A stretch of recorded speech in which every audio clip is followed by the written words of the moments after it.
К столетию республики в Сыктывкаре появится новый храм. В день церковного новолетия после молебна на территории Стефановского собора были заложены первые кирпичи в основании строящейся церкви в честь святого равноапостольного князя Владимира. Примечательно, что пока в Коми подобных храмов нет.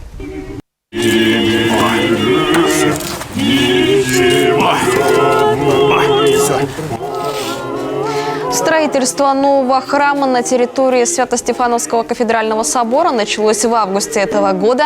Уже заложен фундамент. Строение будет небольшим, всего 6 на 7 метров, но при небольшой величине, как отмечают в епархии, его значение велико по сути. Ведь это будет крестильный храм, в котором каждый желающий сможет принять таинство крещения. Когда мы начинали здесь комплекс в 1996 году со святейшим патриархом Алексием II, Сием Алексеевичем Спиридоновым, то было очень радостно это 600-летие со дня представления святителя Стефана.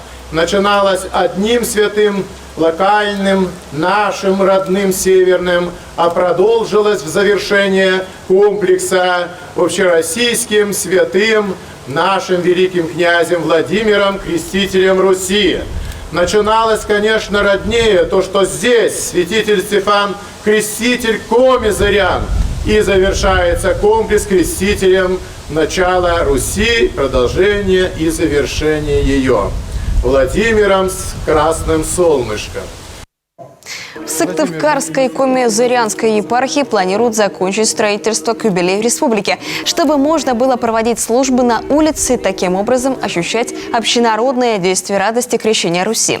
Рядом с храмом появится и новая детская площадка. Ее построят на средства прихожан. Сделано это будет для того, чтобы все горожане могли там проводить время с пользой.